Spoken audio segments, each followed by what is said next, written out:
At this point, I wanted to kiss mommy, daddy, but she refused. And my voice was like, ew. Hello guys, welcome back to our channel. If you're meeting us for the first time, my name is Denise. And I'm Becky. And together with our three sons, we are the Peter Tribe. Today we're gonna talk about how we met. It's how we met. The long-awaited story you guys have been waiting for. Story time. You have itchy ears.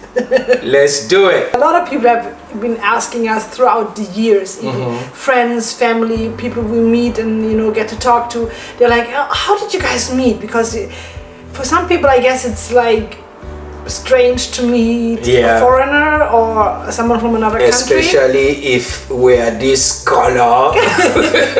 We met at a little, how would you call it, like a little street concert. One of my friends invited me and said like, oh, there's a little street festival going on, there's going to be some music, and how about you come? I'm like, okay, well, sounds good, because my friend already knew him. So she's like, oh, he's a good singer, how about you come and we listen to him? That was the plan. And then I went there, I listened to his music, I saw his energy, and I actually really liked what I saw. I always liked the African. She liked what she saw. So no, I always liked the African vibe. I don't even know how to describe it. Like, the freedom of doing things. They're more open. I just enjoyed that one. So I came, I listened to the music, and then I felt like, oh, I really have to tell him that I really liked what he had been performing. So I tried to catch his attention after he was done with singing. I got his attention somehow. I went to him, I said like, oh, I really like what you did and all, and he was thanking me for that, and he was very polite but very distant. Is that what you call it, I guess? Now I was busy.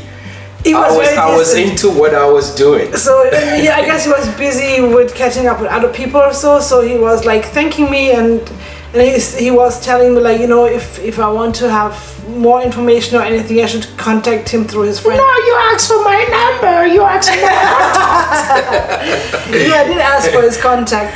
That's true. I did ask, but he didn't give it to me. Like, he was like, oh, you can, let your friend know, and then your friend will do it. And then whoop, off he was gone. That was it for that day. No, you told them that I was polite, and I was truly polite. But the way you sounded at the end, it was like, I wasn't giving attention. That's not the case. Okay, so yes, I met her. I met her the first time. Actually, before the concert, we had met at a little cafe. But that was like really. Yeah, it was months. No. You came in and I was so surprised to see a young German girl speaking English, because it was very, very rare. Being that I was in a very little village, that time. I was barely maybe 1.5 years, in Germany. Not too long in Germany anyway. And so she came in, and it wasn't a big cafe, of course, so I recognized her walking in, and she started talking, because there were like a lot of foreigners there. It's actually like a Christian mission, and thank you, Sam, because without it I probably wouldn't have met her. It's called Sinsaimarbeit Mission. I met her there with her friend, and we had like little chit chat. And I told her that I'm a musician, because that was what I did basically that time, that period. I was new in the country. So I told her I was going to be having a concert, and she said, oh, let me know when it's time for your concert. So through her friend, I invited her to the concert. I didn't even remember what she looked like, anymore. So yeah, someone walked up to me, a little blonde girl, and like, hey, I enjoy your music, I love the energy, maybe we can meet for coffee. For coffee, yeah. And do you drink coffee? I don't. But she invited me for coffee. Yeah, but you don't go around and say like, we can meet for tea. No. You don't do that. So no. That's how you say it. Yeah, no, it was a good pickup line, but I didn't, but I didn't know that anything was going on, you know, that time. So like everyone was walking up to me and, you know, felicitating, and of course you had to reciprocate. Yeah, you have a good day, and I wanted to go back, you know, upstate, and she asked for my contact, and I told her on the flyer I gave to your friend are my contacts. Can you believe it? Look on that contact and reach out to me, you know, whenever. So program was done. Just wait for it. And my friends, you know, all came to me and like, man of God, that's what they refer to me to. For those of you who don't know, I'm a gospel musician. Man of God, is that the will of God? I'm like, what are you talking about? We saw one blonde girl, you know, talking with you. Did you get her contact, you know, and everything? I'm like, we talked, but she's not the only one I've spoken to today. No, there was that young blonde girl. Like, I didn't get her contact, but I told her how to reach out to me anyway. I hope she reaches out to me somehow, you know, and I became very curious and wanted to get to, you know, find out if she was ever going to reach out to me. So on the third day, I got a message, Skype. Yes. Yeah, that was, but I guess I wrote you an email. Yeah, you sent me an email. So I went, you know, and immediately I started replying her. Like, yeah, thank God for contacting me. And, you know, yeah, it was nice meeting you. When can we meet again? You know, I've been thinking about you. And then she's like, hold on, hold on. I have a boyfriend.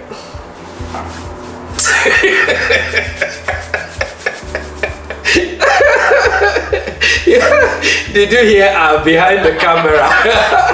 I have a boyfriend. I'm like, you have a boyfriend? Ooh, okay. Yeah, we can still meet anyway. Let's just meet. And so we met. We met actually in Heidelberg for coffee, just for, you know, to stroll around and get to know each other. And it was a very nice day, as far as I can remember. Yeah. Well, the truth is, when I met her, she was seeing someone, you know, also African, and so when I thought I didn't have a chance, I also didn't want to spoil the chances of my African brother with her, and so I became like an advisor. So having found out a lot about her and getting to be very close as friends, I discovered the relationship wasn't headed anywhere.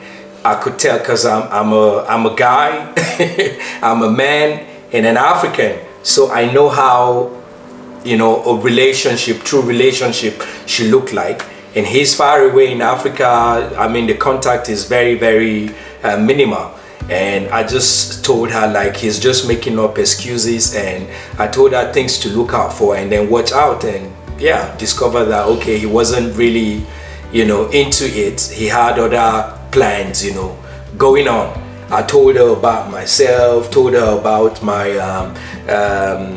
past relationship, told her about my son. So, and then all I heard was, oh, I never imagined myself to be with someone, you know, that already had a baby. And I'm like, well, now you know, so make up your mind. That didn't take me too long. Yeah, that was where it all started from. And so Heidelberg actually holds a great place in our heart. We actually went back there. Yeah, we went back there, you know, to go see the place. And recently we actually took our kids there too and said, this is where mommy and daddy started. And I was telling them stuff like, at this point I wanted to kiss mommy, daddy, but she refused. And my voice was like, ew. Yeah, but it's true though, you know. We couldn't get intimate, of course, you know. We're just very good friends until one day, you know, I got tired and I'm like, hey, woman, listen, we're not officially together, and if you are ready, I have been waiting for you to say yes, you know, like the chemistry matches, everything is fine, but we're just not together. And if that's going to be the case, then I actually want you to decide, you know, and maybe just give me space, you know. But she's like, okay, she just wants us to be friends, you know, first. So for like 3, 4, 5 months, we were very, very good friends. You know, like she would come around and we would spend time chatting, go out together. In all of this time, I never took her to where I was staying. You know, she always wanted to come know where I was staying, but I wasn't, you know, I wanted to know the kind of person she is, and I wanted her to know me for who I am before she judges me, you know, based on my situation, you know, at that time. And so, and I think it was a beautiful thing, you know. One day she insisted she wanted to know where I was staying. So I'm like, are you sure you want to know? She's like, yeah. I'm like, okay, come, let's go. She came to the block and it was looking horrible, but not my room though. No, because your room was the cleanest. I have always been, yeah, if I can say that myself, a very clean person. You know, and so she came there, saw the block of houses, and she's like, is this where you're living? I'm like, yeah, it's just a process. And then she's like, you must be very strong. You know, we got talking and she got emotional, because whenever I come around her, she doesn't feel that air at all. I was very supportive, even with my little earnings. I could still support, you know, our going out. I just wanted to be the man, you know. I don't want her to, she was earning more than me that time. So, but I didn't want her to ever feel that I am going out with her or want to go out with her because of what she has, because she has experienced that, you know, in the past relationship. So when we met, I told you that I was a musician, and of course I wasn't doing so much that time. No, but you played rugby. Yeah, I took her to my games. She didn't like it. Rugby is worse than American football because they don't have so much protection. Yeah, well, we say American football is for sissies. We never got along with footballers. The thing is with rugby, just a side note, the thing is with rugby is that every rugby game at the end there are people go to the doctor. Yeah, there are always casualties. There's always something. Yeah. Anyway, in one of those games, I had my own accident. I had to be taken to the hospital in Heidelberg. So 1 day passed, 2 days passed, 3 days passed. I was expecting my girlfriend to come visit me, but then we weren't like officially together. And so I called her like, hey, it's been 3 days, you know, and I was mad, you know, kind of on the phone that you haven't come to check on me. And she was like, you want me to come check you? I'm like, of course, who else is my friend? You know, so she came. Imagine you start a relationship with someone who is walking on crutches. Just. But it didn't stop us from doing anything. No, but you cannot walk hand in hand through the city. You can't, because he's walking on crutches. Yeah, but it was a rough start. Yeah, but I used to blame her because she didn't like the game. Before that time, I never broke my leg. So it's actually your fault that I broke my leg. Did I sit on your leg? No, you did not. It was actually one German guy with fat. He sat on my leg and I wanted to turn and quickly go grab the ball. Every rugby game has at the end some injuries. Yeah, and it was my turn. That was actually like the beginning, you know, to an end of my rugby career. Yeah. Yeah, she was happy, but I wasn't, you know, because it was something I enjoyed, you know, doing that time.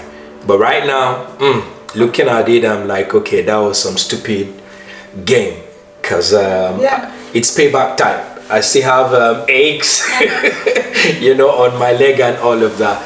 Internet wasn't even as popular like it is now, but I used to invest money for my prepaid, data, because I definitely know that we will be in touch, especially on the weekends. Or on the internet cafe where you were sitting. Oh, yeah, exactly, you know. No, but I'm talking about when we have to talk and even sleep off. Oh, that's true. Yeah. We'll be talking until one of us, you know, doze off. But especially you are the one sleeping off first, not me. You know, and so I'll be like, I'm like, you're sleepy.